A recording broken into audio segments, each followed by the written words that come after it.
Using cruise control inside of the Kia Niro is a very straightforward process. And we're just going to use the buttons along the top. So you can toggle it on pushing this button. It says cruise control conditions aren't met because I'm parked. But as you start driving, you can toggle it on that way and it sets it at your current speed. From there, you can go up or down to increase, decrease, 1 kilometer, 1 mile per hour at a time. If you push and hold up or push and hold down, it's going to bring you to the nearest 0 kilometers an hour or up and down 6 miles per hour at a time. You can hit the brake to pause your speed. You can push the middle button there to pause your speed. Push again to resume your previously set speed. And then there's also the gap adjustment. So it's how close or far are you away from the leading vehicle. 4 unique levels. I'm personally okay with level 1, but you might want to be on level 2, 3, or 4, just depending on your own personal comfort level. And inside of the infotainment system, if you hop into your setup, your vehicle, and then driving convenience, you've got smart cruise control with a few options here. There's highway drive assist with your auto highway speed change.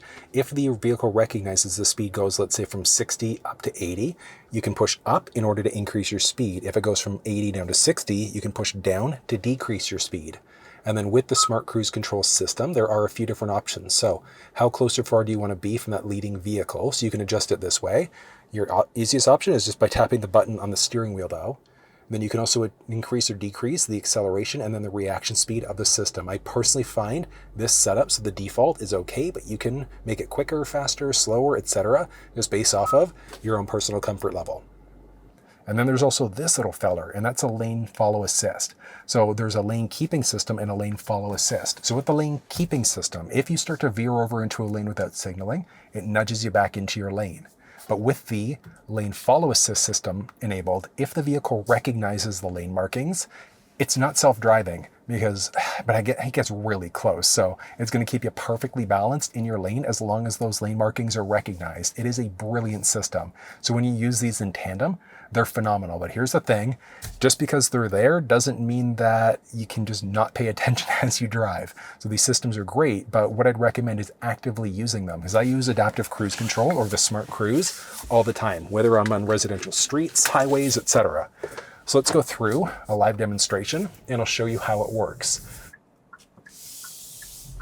Okay, and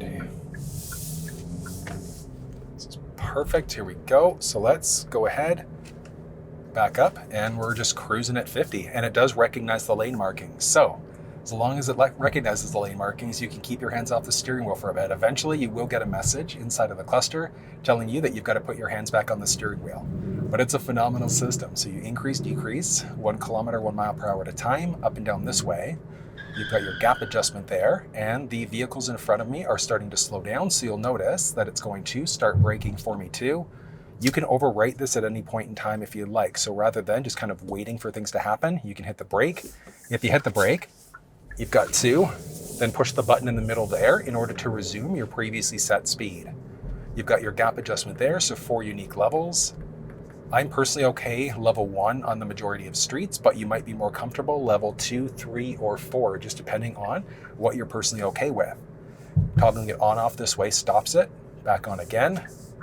But it's simple. If you want full walkthroughs on the steering wheel buttons, the cluster, or the infotainment, you'll find it down below, but that's how you use the smart cruise control system inside of the Kia Niro.